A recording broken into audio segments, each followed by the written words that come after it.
मेरा वो स्टार्ट था वो मेरी लाइफ का टर्निंग पॉइंट था 2003 वर्ल्ड कप। जब मैं वर्ल्ड कप पे गया तो 3 दिन के बाद छोटी बेटी तो 7 माह की थी, उसकी डेथ हो गई। देखिए स्टीव बकनर को मैंने देख के एम्पायरिंग शुरू की और वो मेरे रोल मॉडल थे। आपका फेवरेट क्रिकेटर या फेवरेट कप्तान? मैं विराट कोहली और बाबर आजम को करूँगा। जब 2009 में मुझे मिला पहला अवार्ड, उस वक्त ये है कि वालिद साहब इस दुनिया में नहीं थे। जब वो अवार्ड लेके आया सीधा मैं एयरपोर्ट से अपनी वालिद की कब्र के ऊपर अवार्ड रखा और मैं बड़ा रोया। क्या मोमेंट था आपके लिए एज एन एम्पायर जब आपने देखा कि पेरिस ओलंपिक में पाकिस्तान का तराना जो है वो इतने सालों के बाद जो है वहाँ पे चला? मैं उसको रिकॉर्ड कर रहा हूँ, मेरी आवाज़ भी रिकॉर्ड हो रही है, वो रिकॉर्डिंग मेरे पास है भी है। जब वो फेंकने लगा मैं अल्लाह अकबर के नारे लगाए और वो उसी पे 92.97 पे गया। अस्सलाम वालेकुम, वेलकम टू समा लाइफस्टाइल विद रमीन। नाज़रीन, पूरी दुनिया में क्रिकेट को लेके जो एक दीवानगी है, उसका जो जज्बा जुनून है, वो किसी और स्पोर्ट में हमें उस तरह से नहीं मिलता। और पूरी दुनिया में चंद ऐसे टॉप के एम्पायर्स हैं जिस शख्सियत के साथ मैं आज मौजूद हूँ उसमें उनका शुमार होता है। उन्होंने जब एम्पायर के तौर पे काम किया तो पूरी दुनिया में अवार्ड हासिल किए और उनकी ईमानदारी की मिसालें जो हैं वो अक़वामी और बैनुल अक़वामी सतह पर हमने देखा कि उनकी इंटेग्रिटी को, उनको जिस तरह से हमेशा अप्रिशिएट किया गया और ICC की तरफ से अवार्ड्स भी दिए गए। ICC के टॉप पैनल में उनका शुमार रहा। अलीम डार साहब के साथ मैं आज मौजूद हूँ, उनसे बात करेंगे, उनकी जर्नी जानेंगे, क्योंकि उन्होंने एज एन एम्पायर काम किया तो एक सक्सेसफुल एम्पायर के तौर पे काम किया और अभी वो जो एक फाउंडेशन है अलीम डार फाउंडेशन, उसको सक्सेसफुली लेकर चल रहे हैं, जिसमें थैलेसीमिया के पेशेंट्स को जो है उनको बहुत अच्छे तरीके से ट्रीट किया जाता है और डोनेशंस के थ्रू जो लोग इलाज नहीं करवा पाते उनका बहुत अच्छे तरीके से उनका इलाज जो है वो किया जा रहा है। तो जी अस्सलाम वालेकुम sir, welcome to the show. वालेकुम सलाम। कैसे हैं आप? बहुत शुक्रिया, बहुत ठीक, अल्लाह का शुक्र है जी। आजकल क्या हो रहा है, अगर मैं पूछूं कि क्या क्या चीज़ें चल रही हैं, क्या आज लाइफस्टाइल क्या है, सुबह उठते हैं क्या करते हैं सबसे पहले जी ये कि पहले काफ़ी मुल्क से बाहर रहते थे। मेरा ख्याल जितनी मैंने एम्पायरिंग की है 25 साल और 10 साल में एम्पायरिंग जो है मैंने बाहर गुजारी है और ये है कि अब ज़्यादा टाइम मेरी फैमिली के साथ ही गुजर रहा जी।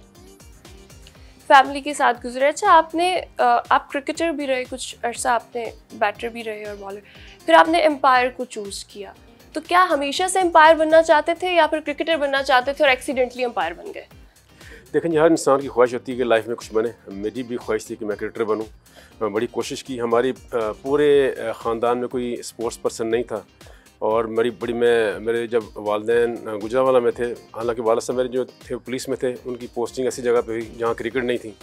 जैसे मेरी पैदाइश झांकी है, फिर भावल नगर चिश्तियाँ, फिर सिहाले बखर। तो मैं ये कि जब हम गुजरांवाला मूव हुए तो मैंने वालिदैन से रिक्वेस्ट की, जी मैं मैट्रिक मैंने अब कर लिया है तो मैं लाहौर जाके क्रिकेट खेलना चाह रहा हूँ। तो बड़ी मुश्किल से परमिशन मिली और मेरे बड़े भाई नदीम डार जो इस दुनिया में नहीं रहे, वो मुझे स्पेशली यहाँ लेके आए और यहाँ इस्लामी कॉलेज सिविल लाइन में हम ट्रायल हुए। उसमें मुझे याद है कि वसीम अकरम उस वक्त उनका स्टार्ट ही था और बड़ी ज़बरदस्त बॉलर थे। वो बॉलिंग में सबसे पहले सिलेक्ट हुए और अल्लाह का शुक्र है कि मैं बैटिंग में पहले सिलेक्ट हुआ। तो वहाँ मैंने क्रिकेट का आगाज़ किया, लेकिन यह है कि मैंने कोशिश की कि जो क्रिकेटर नहीं मैं बन सका। तो मैंने फिर मेरे ज़हन में आया कि जो मैं पेरेंट्स से वादा करके आया था कि मैंने इंटरनेशनल प्लेयर बनना है इंशाल्लाह, तो वो नहीं बन सका। तो फिर मैं एम्पायरिंग में आ गया और अल्लाह ने बड़ी रिस्पेक्ट दी, बहुत दिया, फिर आप इंटरनेशनल एम्पायर बन गए। अच्छा, आपने भी बताया कि आप बैटिंग में सिलेक्ट हुए। वैसे आपको क्या लगता है कि एक सक्सेसफुल एम्पायर जो है वो एज अ बैटर, अगर इंसान बैटर है या बॉलर है या कीपर है, किस तरह जो है ज़्यादा अच्छी एम्पायरिंग कर सकता है? देखें जी, वो बहुत सारे क्रिकेटर्स में आए और कामयाब नहीं हो सके। ये ज़रूरी नहीं कि अच्छा क्रिकेटर अच्छा अंपायर भी हो, लेकिन एडवांटेज ज़रूर है। देखिए, मैंने फ़र्स्ट क्लास क्रिकेट खेली और मुझे उसका एडवांटेज हुआ और प्लेयर भी रिस्पेक्ट करते थे। और ये ज़रूरी नहीं कि अच्छा प्लेयर एक अच्छा अंपायर हो, लेकिन एडवांटेज आपको ज़रूर है। जो कि ICC आजकल देख रही है कि आप क्रिकेटर हैं, जैसे कि पूरी दुनिया में क्रिकेटर्स आ रहे हैं अंपायरिंग फील्ड में, तो क्रिकेटर को एडवांटेज ज़रूर है जब हम अंपायरिंग करते हैं। बहुत से एम्पायर इस तरह के थे कि जब टेक्नोलॉजी आई, DRS सिस्टम आया, बाकी टेक्नोलॉजीज आई, तो वो सर्वाइव नहीं कर पाए। उसको ह्यूमन एरर, वो मतलब कि सिस्टम के साथ वो कॉप अप नहीं कर सके, लेकिन आपने किया। तो ये कितना टफ था और आप में क्या डिफरेंट था उनसे कि आपने इसको कॉप अप कर लिया? बड़ा ज़बरदस्त क्वेश्चन किया जी आपने, और स्पेशली आपकी तरफ से। और ये डेफिनेटली बहुत सारे अंपायर्स इसमें आए, मैं नाम तो नहीं लेना चाहूँगा, लेकिन वो जब टेक्नोलॉजी के सामने आए तो वो हालांकि बहुत ज़बरदस्त अंपायर थे, लेकिन वो नहीं चाह रहे थे कि हमारा कोई डिसीजन रिवर्स हो, तो वो अंपायरिंग छोड़ के चले गए। लेकिन मैं दुनिया का वाहिद अंपायर हूँ जिसने विदाउट टेक्नोलॉजी अंपायरिंग की और विद टेक्नोलॉजी में भी सर्वाइव किया। तो काफ़ी टफ होता है टेक्नोलॉजी में, लेकिन मैंने जो इन्जॉय किया टेक्नोलॉजी में ज़्यादा अंपायरिंग इन्जॉय की है। आपने हमेशा अलीज में किया, यू वर टॉप एम्पायर्स में, आईसीसी के टॉप पैनल में आप शामिल थे। अच्छा, एक प्रेशर होता है एक एम्पायर के ऊपर बहुत ज़्यादा मैचेस में, कुछ एग्रेसिव प्लेयर्स भी होते हैं। यूजुअली हम देखते हैं कि जो ऑस्ट्रेलियन टीम्स हैं उनके प्लेयर्स बहुत एग्रेसिव होते हैं। एक इशू भी हुआ आपके साथ भी, कोई कंट्रोवर्सी थी, वो क्या थी और क्या उनको किस तरह डील करते हैं? देखिए जी, ऑस्ट्रेलियन बड़े प्रोफेशनल क्रिकेटर्स हैं, और जब वो हार रहे हो तो बिल्कुल उनमें एग्रेसिव भी हो जाते हैं वो प्लेयर। और लेकिन ये कि मैं अच्छा ये मुल्क के लिए आप खेल रहे हो तो आपको आप में अग्रेशन होनी चाहिए। तो वो बड़े प्रोफेशनल हैं जी। और इसमें वो रिकी पॉन्टिंग का एक बहुत था, अलग मेरे से बड़ा फ्रेंडली ऑफ द फील्ड। तो वो एक डिसीजन उनका जो था टीवी एम्पायर ने लास्ट मैच में भी उनके हक में नहीं दिया, वो इसमें भी था कि हालांकि मैं ठीक था उसमें, लेकिन प्रूफ हो गया था। प्रूफ हो गया था। लेकिन ये कि वो उसमें बहस कर रहा था, वो मेरे से बहस नहीं कर रहा था, असल में वो बहस कर रहा था वो टीवी एम्पायर का कि लास्ट जो मैच था उसमें उसकी वजह से हम हार गए और ये भी बड़ा क्रूशियल टाइम जा रहा है, तो ये भी गलत डिसीजन है। तो वो टीवी एम्पायर पे क्रिटिसाइज कर रहा था। एज एन एम्पायर आपने बहुत ट्रैवल भी किया, कोई ऐसा वीक मोमेंट जहाँ तक किसी वर्ल्ड कप में थे आप और आपकी कोई बेटी का इंतकाल हो गया था, तो वो आपको नहीं बताया गया, वो किस तरह से? जी ये बिल्कुल 2003 का वाक़या, जब मेरी एम्पायरिंग स्टार्ट हुई। सिर्फ मेरे 12 मैचेस थे इंटरनेशनल, जो कि मैं बड़ा यंग था और उस पैनल में, और मेरा वो स्टार्ट था, वो मेरी लाइफ का टर्निंग पॉइंट था वो 2003 वर्ल्ड कप। तो जब मैं वर्ल्ड कप पे गया तो 3 दिन के बाद मेरी छोटी बेटी की जो 7 माह की थी उसकी डेथ हो गई। तो मेरे घर वालों, मेरी वाइफ ने पूरा 1 महीना मुझे नहीं बताया कि अगर इसको बताया गया ये फ़ौरन वापस आ जाएंगे तो उसकी कैरियर पे फ़र्क पड़ सकता है। तो वो फिर एक मुझे बंदा मिला, हालांकि मेरे वालिद साहब ने सख्ती से मना किया था ये खबर न्यूज़ को ना खबर में शाया नहीं होनी चाहिए, लेकिन वो एक सियालकोट का बंदा था, उसने छोटी सी खबर दे दी। तो वो बंदा वहाँ मुझे मिला जब मैं सेमीफाइनल तक पहुँच गया। अल्लाह तक का शुक्र है, वो बड़ा ज़बरदस्त मेरा वर्ल्ड कप था। तो वो वहाँ जब मुझे मिला जोहान्सबर्ग में, और कहने लगा आपकी बेटी का सुन के बड़ा अफसोस हुआ। मैंने क्या हुआ मेरी बेटी को? तो मैंने फ़ौरन अपनी वाइफ को फ़ोन किया और वो फिर रोने लग गई। ओके, वो तो 1 माह पहले उसकी डेथ हो गई है। तो फिर मैं नेक्स्ट फ़्लाइट पे वापस आ गया था। तो ये कितना मुश्किल, मतलब आप करियर बनाने के लिए, हमारे यंगस्टर जो देख रहे हैं, आप एग्जाम्पल भी हैं, आपने माशाल्लाह एक शुरू से स्टार्ट किया और फिर बहुत इज्जत भी मिली आपको इसके अंदर। तो ये कितना ज़रूरी होता है कि आप हर चीज़ को साथ साथ कॉप अप करो, लेकर चलो, और फैमिली ने आपको बहुत सपोर्ट किया कि उन्होंने आपसे छुपाया? मैं जो नए आने वाले एम्पायर उनको यही कहूँगा कि अगर आपके फैमिली के साथ अच्छे रिलेशनशिप नहीं है या आप अपनी फैमिली के साथ अच्छे नहीं है तो आप अंपायरिंग नहीं कर सकते। क्योंकि जब आप ग्राउंड में होते हैं 6-7 घंटे अंपायरिंग कर रहे होते हैं, तो ये है कि आपका माइंड बिल्कुल फ्रेश होना चाहिए। देखें, जब घर से आपके तल्लुकात अच्छे नहीं हैं या बच्चों से खुश नहीं हैं आप, तो आप ग्राउंड में सर्वाइव नहीं कर सकते। तो मेंटली तौर पे आपको बड़ा फ्रेश होना चाहिए। और मेरी फैमिली की बहुत ज़्यादा सपोर्ट है, जैसे मैंने आपको अभी वाक़या सुनाया, तो मैं समझता हूँ ये बहुत बड़ी सपोर्ट थी मेरी फैमिली की मेरी लाइफ में। अच्छा, सारे एम्पायर्स इस तरह आउट देते हैं राइट हैंड से, आप लेफ्ट हैंड से क्यों देते हैं? जी बिल्कुल जी, इसमें काफ़ी ये क्वेश्चन हुए हैं मेरे से, और इसमें बिल्कुल जैसे कि सबको पता है मुसलमान है और शहादत की उंगली का बहुत रुतबा है हमारे मज़हब में।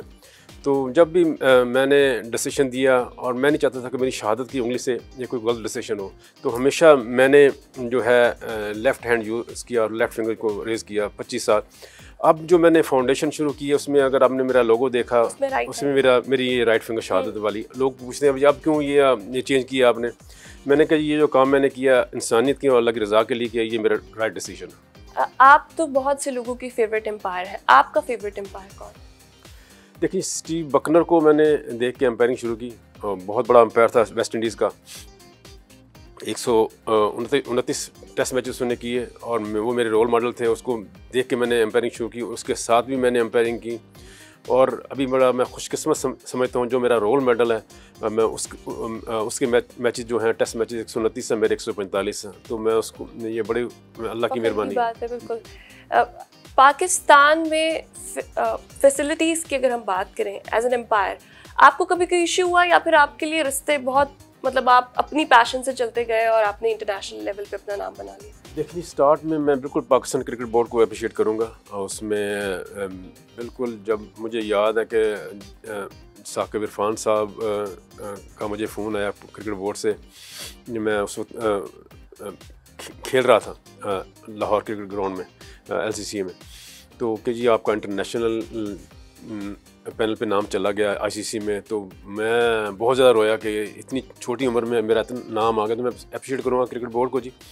और वो मेरे लिए बहुत ज़बरदस्त लम्हा था कि हाँ, ये इंटरनेशनल, वहाँ से जहाँ मेरी लाइफ शुरू हुई एम्पायरिंग की।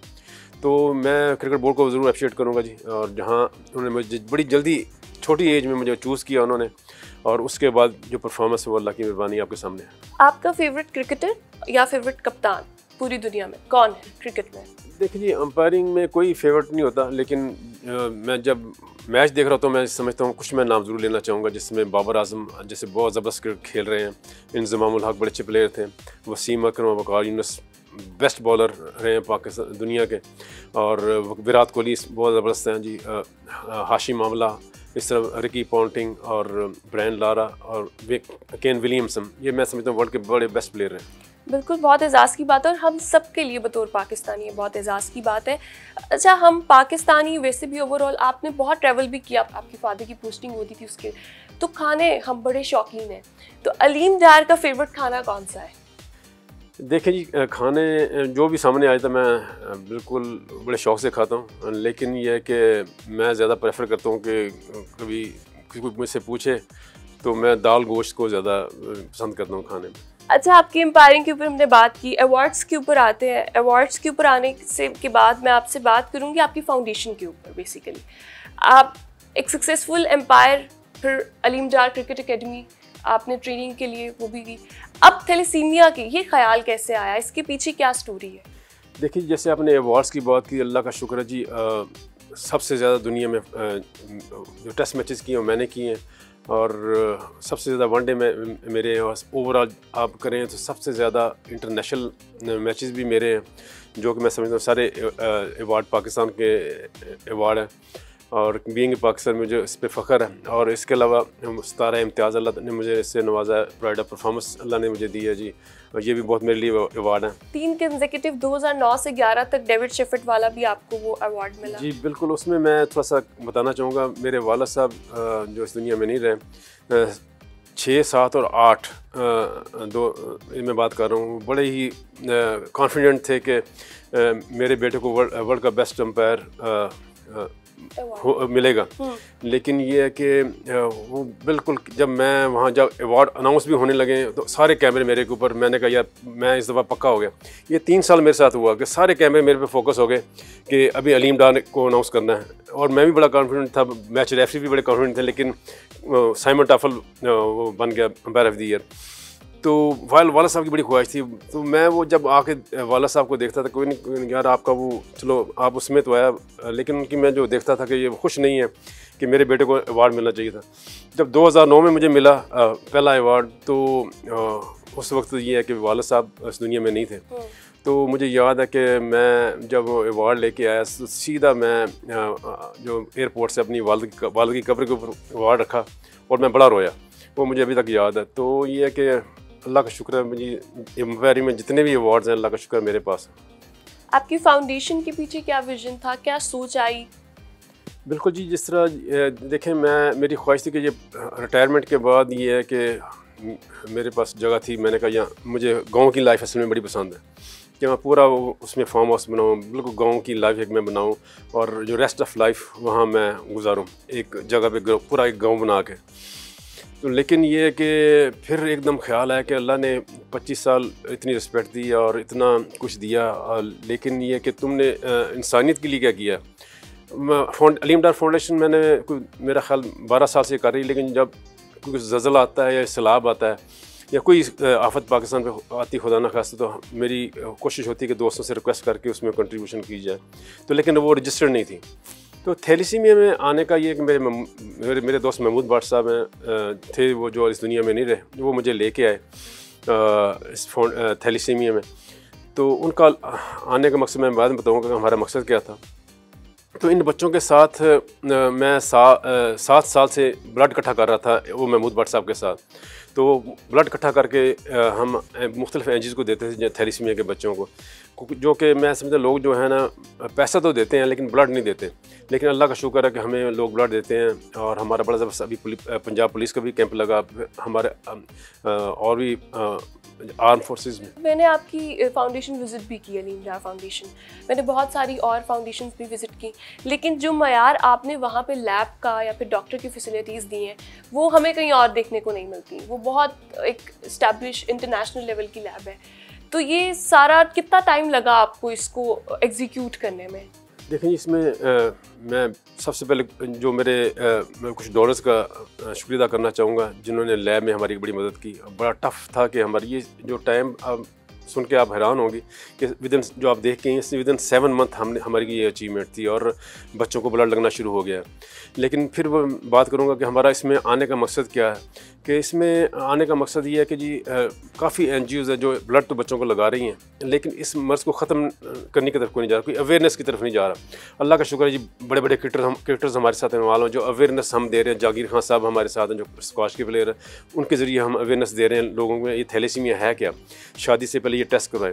तो महमूद भट्ट साहब का विजन ये था कि आपको लाने का मकसद ये है कि इस मर्ज़ को हमने ख़त्म करना है।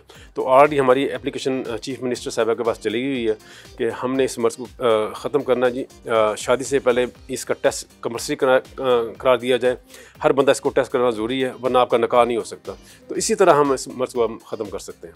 ये जो अवेयरनेस वाला वो है तो बहुत टफ होगा, क्योंकि यहाँ वैसे ओवरऑल अवेयरनेस नहीं है थैलेसीमिया की, और टेस्ट तक आना तो एक बहुत ही, क्योंकि लोग डरते हैं कि अगर हमारा पॉजिटिव आ गया या हमें निकल आया तो ये इसको किस तरह एग्जीक्यूट करेंगे, क्या आइडिया है आपके पास इसके लिए? बिल्कुल जी, इसमें बड़ा ये अच्छा क्वेश्चन है ये वाला। इसमें हम ब्लड कैंप लगाते हैं, उसमें बच्चियाँ भी ब्लड देती हैं और जो ये प्रॉब्लम ज़्यादा बच्चियों में है, उनके पेरेंट्स में। हालांकि ये उनको नहीं पता आगे उनके साथ क्या होने वाला है। वो जब किसी बच्ची का पॉजिटिव निकल आता है ये ज़रूर अच्छा। इसमें प्रॉब्लम उसको होती है कि माइनर थैलेसीमिया की शादी जब माइनर से होती है तो मेजर बच्चे पैदा होते हैं।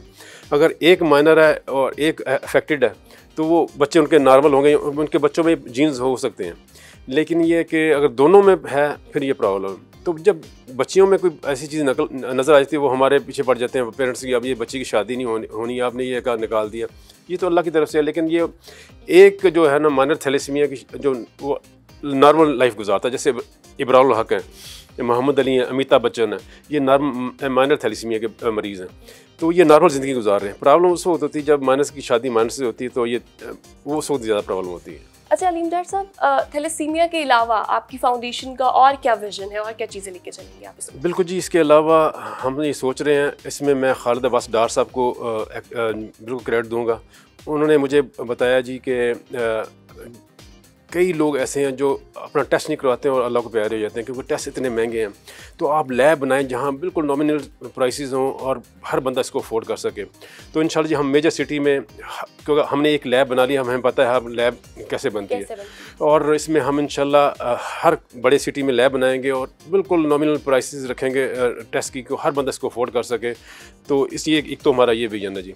ये फ्री एम्बुलेंस, हाँ आपने देखा होगा हमारे वो चल रही है, कोई भी बंदा हमें कॉल कर सकता है, किसी की डेथ भी होगी तो हम फ्री ऑफ कॉस्ट, कोई चार्ज नहीं उसका। इसके अलावा जो हमारा एक और बड़ा मेजर मेन है इसमें विजन, वो जी टेक्निकल एजुकेशन, जो कि ज़्यादा दूर नहीं है इंशाल्लाह ताला, कि जिन बच्चों के पास डिग्रीज़ हैं और जॉब्स नहीं हैं उनको हम टेक्निकल एजुकेशन जो है दें ताकि वो अपनी फैमिली को संभाल सकें। ये आपका लाहौर में ही होगा सिर्फ, या आप मुख्तलिफ सिटीज़ में भी लेकर जाएंगे इसको? ये देखें जी, इसमें अब जो सेंटर हमारा लाहौर में, हम जो थैलेसीमिया सेंटर में जो नेक्स्ट है वो मौलाना तारिक जमील साहब के बेटे हमारे पास आए थे, वो हम तलंबा में बना रहे हैं इंशाल्लाह ताला, वो भी ज़्यादा दूर नहीं है। तो इसी तरह हम ऐसा ऐसा इसको स्प्रेड करेंगे पाकिस्तान में इंशाल्लाह जी। अच्छा अलीम डार साहब, एक तो आप लेकर चल रहे हैं, अभी आपने कुछ नाम भी लिए, इसके अलावा कौन सी ऐसी पर्सनैलिटीज़ हैं जो कि अलीम डार फाउंडेशन को सपोर्ट कर रही हैं?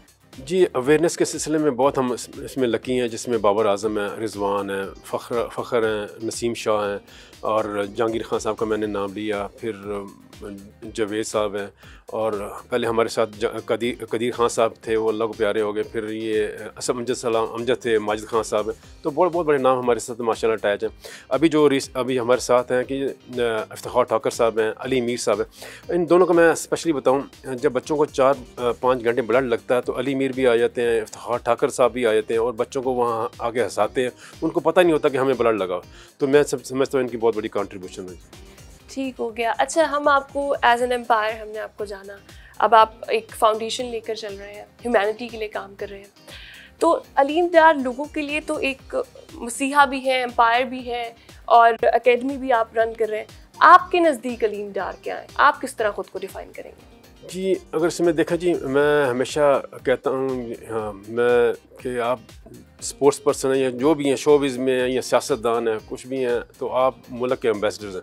अभी देखिए माशाल्लाह जी, उसने अरशद नदीम ने बिल्कुल पाकिस्तान का नाम रोशन किया, तो आप एम्बेसडर हैं।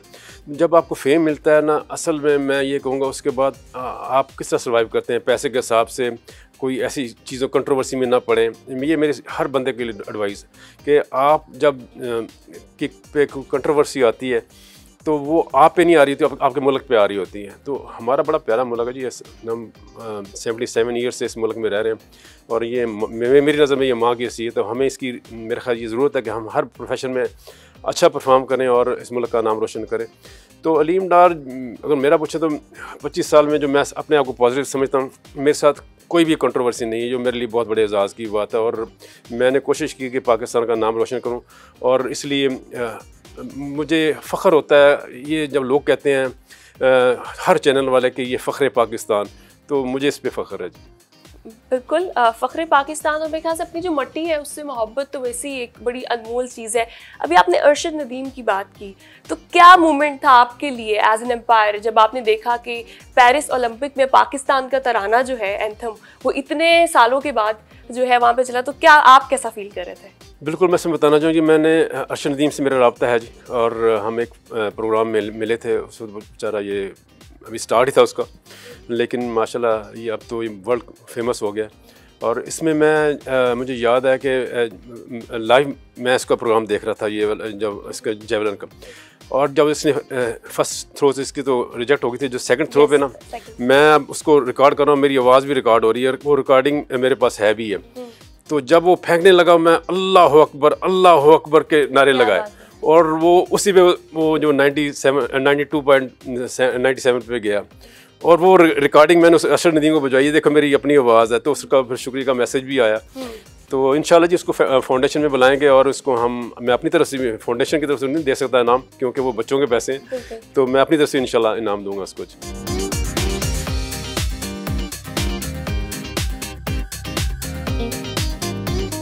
अच्छा डार साहब, ये वो बॉल्स हैं जिस पर जो है वो प्लेयर्स ने हाई स्कोर किया हुआ है, या इसके अलावा भी कुछ पड़ी हुई है? नहीं, इसमें कुछ प्लेयर्स का भी है, कुछ मेरे बल्कि ज़्यादा मेरे बॉल हैं जिसमें मैंने अंपायरिंग की है। जैसे ये 2000 मेरा पहला जो था वनडे मैच था श्रीलंका वर्सेस पाकिस्तान, या मैं यहाँ से मेरी अंपायरिंग का आगाज़ हुआ। इसी तरह ये 100 टेस्ट मैचेस, 150, 200, हर बॉल जो इम्पोर्टेंट है। ये फाइनल मैचेस जो मेरे हैं, वर्ल्ड कप के फाइनल मैचेस है, T20 के फाइनल मैचेस हैं। ये 400 वाली? हाँ जी, 400 मेरे इंटरनेशनल मैचेस हुए हैं, और ये बॉल बड़ी अहम है जो 434 चेज़ हुआ, जो आज तक किसी टीम ने चेज़ नहीं किया। साउथ अफ्रीका ने किया था अगेंस्ट ऑस्ट्रेलिया, इसमें भी मैं अंपायरिंग कर रहा था। और इसके अलावा ये देखें, ये बड़ी अहम बॉल है जी, लारा के 400 रन हैं जो कि वर्ल्ड रिकॉर्ड है अभी तक। इस बॉल पे 4 उसने 4 स्कोर करके 400 रन मुकम्मल किए थे। ये वो बॉल है। ये मुरलीधरन ने रिकॉर्ड तोड़ा था शेन वार्न का, उसका 708 है। ये 709 विकेट उसने ली हैं। तो ये बड़ी सारी अहम बॉलें हैं जो मैंने सारे वर्ल्ड कप के फाइनल की हैं। अहम सारे जो कैसा फील होता है अचीवमेंट्स, लोग इन बॉल्स को देखने के लिए या इनको टच करने के लिए, हमारे क्योंकि बहुत ज़्यादा क्रिकेट दीवानगी देखने को मिलती है, तो आपके पास माशाल्लाह हर अचीवमेंट जो है वो इस तरह से पड़ी हुई है, तो how you feel about it? बिल्कुल जी, इसमें मेरा ख्याल पाकिस्तान का मुझे नहीं पता, लेकिन बाहर इसको इनकी ऑप्शन की जाए कंट्री जहाँ इंग्लैंड या ऑस्ट्रेलिया में, तो मेरा करोड़ों रुपए की बॉल्स हैं जो कि मैं नहीं, कोई मुझे ऑफर भी करेगा तो मैं नहीं करूँगा। नहीं देंगे आप?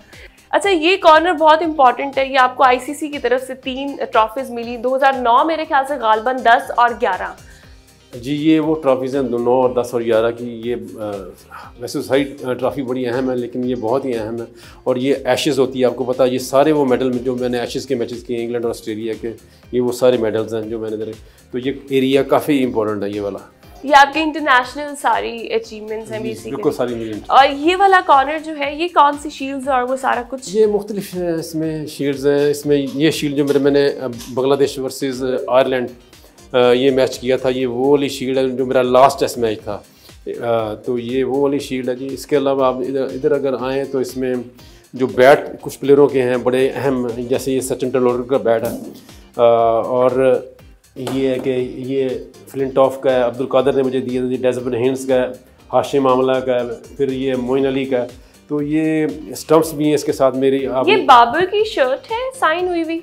जी बिल्कुल, ये बड़ी, ये भी बहुत, ये जो मेरा लास्ट मैच मैंने एज एन एलीट अंपायर किया था वहाँ न्यूजीलैंड वर्सेस पाकिस्तान पिंडी में, तो ये बड़ा अच्छा लगा था। ये पूरी पाकिस्तान टीम इकट्ठी हो गई थी। बाबर आजम मेरे पास आए, जी हम आपको शर्ट देना चाहते हैं जो आपकी अचीवमेंट है। तो इसके सब वो प्लेयरों के साइन है।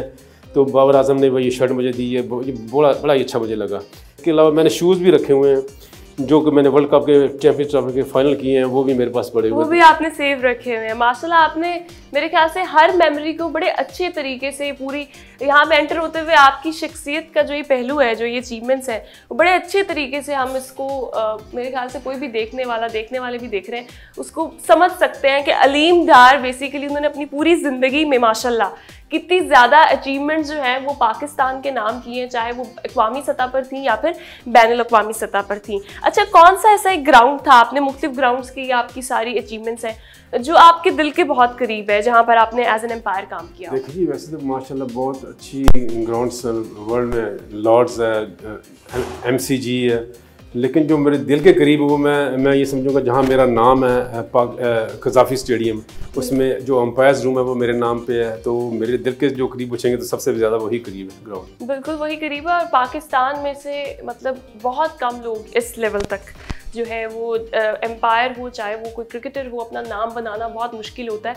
और माशाल्लाह इतनी ज़्यादा अचीवमेंट्स जो है, प्राइड ऑफ परफॉर्मेंस, सितारा इम्तियाज़, ये सबकी ख्वाहिश होती है किसी भी फील्ड से वो ताल्लुक़ रखते हैं कि उनको पाकिस्तान की गवर्नमेंट से, पाकिस्तान से या फिर बैनुल-अक़वामी सतह पर जहाँ वो काम कर रहे हैं वहाँ पर उनको अवार्ड्स मिलें। तो आप ये देख सकते हैं पूरा ये एक जो है वो डेडिकेटेड रूम है। यहाँ पर इन्होंने अपने सारे अवार्ड्स और सारी अचीवमेंट्स को बड़े अच्छे तरीके से रखा हुआ है। इसके अलावा अभी जिस तरह उन्होंने बताया कज़ाफ़ी में आपका एम्पायर रूम है बाकायदा, और उसके अलावा फिर क्रिकेट अकेडमी और सारा कुछ।